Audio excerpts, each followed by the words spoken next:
alihi wa ashabihi wa man walah.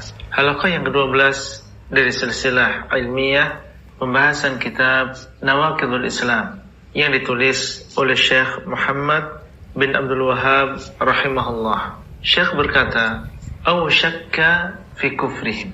Barang siapa yang meragukan kekafiran orang-orang musyrikin, mengatakan dengan hatinya mungkin mereka kafir dan mungkin mereka muslim. Tidak meyakini kekafiran orang-orang musyrikin adalah kekafiran dan meragukan kekafiran mereka juga bentuk kekafiran. Seorang yang beriman yang mengucapkan la ilaha illallah dan dia yakin serta tidak ragu tentang maknanya, yaitu bahwa tidak ada sesembahan yang berhak disembah kecuali Allah, maka dia harus yakin tentang kekafiran orang yang menyekutukan Allah. Allah berfirman, "Innamal mu'minuna alladzina amanu billahi wa rasulihi thumma lam yartabu wa jahadu bi amwalihim wa anfusihim fi sabilillah ulaika humus shadiqun." Sesungguhnya orang-orang yang beriman adalah orang yang beriman kepada Allah dan Rasulnya, dan mereka tidak ragu dan mereka berjihad dengan harta dan jiwa mereka di jalan Allah. Merekalah orang-orang yang jujur dalam keimanannya. Surat Al-Hujurat ayat yang ke-15. Kemudian beliau berkata, "Au sahhaha madhhabahum kafara ijma'an." Atau membenarkan mazhab mereka, maka dia telah kafir dengan ijma'. Contohnya, membenarkan keyakinan orang-orang Nasrani bahwa Allah adalah Isa bin Maryam, atau membenarkan ajaran orang-orang musyrikin yang menyekutukan Allah dengan yang lain. Jika ada orang yang membenarkan ajaran-ajaran tersebut, maka dia telah kufur, dan ini dengan kesepakatan para ulama.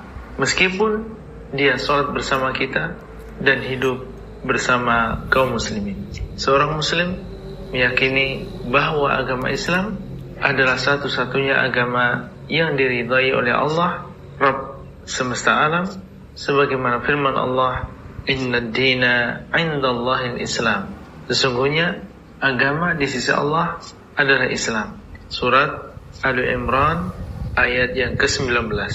Dan Allah berfirman, "Wa may yabtaghi ghairal islami dinan falan yuqbala minhu wa huwa fil akhirati minal khasirin." Dan barang siapa yang mencari agama selain agama Islam, maka tidak akan diterima darinya, dan dia di akhirat termasuk orang-orang yang merugi. Surat Al-Imran ayat 85.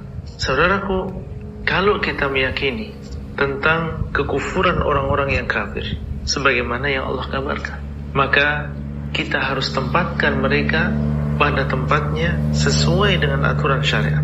Ada hal yang boleh kita lakukan terkait orang-orang yang kafir, dan ada hal yang tidak boleh kita lakukan terkait dengan mereka.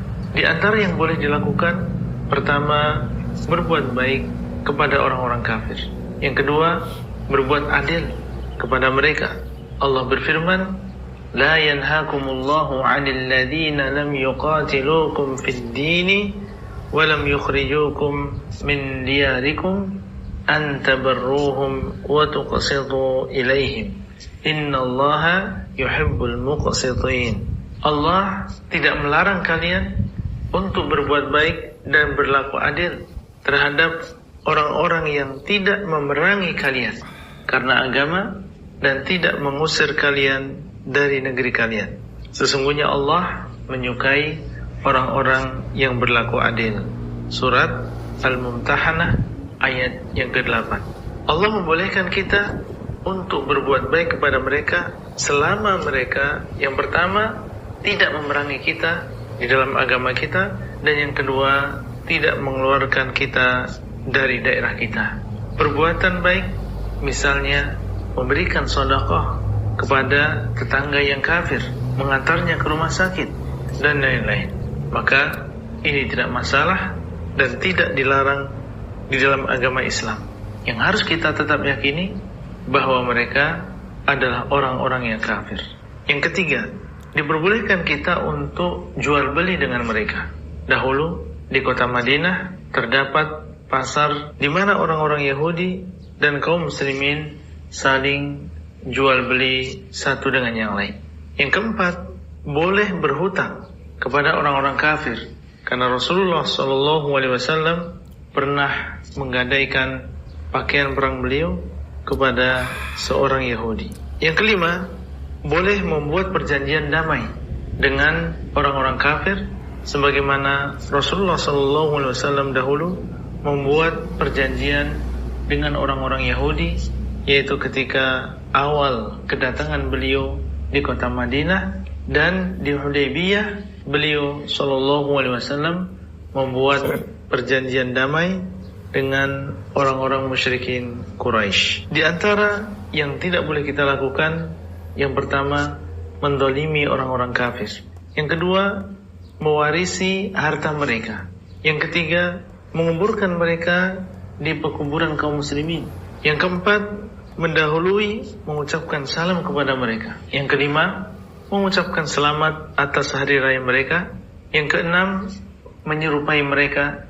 Yang ketujuh, mentaati mereka dalam kekafiran atau kemaksiatan. Seorang anak yang memiliki orang tua yang kafir harus meyakini kekafiran mereka dan tidak boleh dia ragu.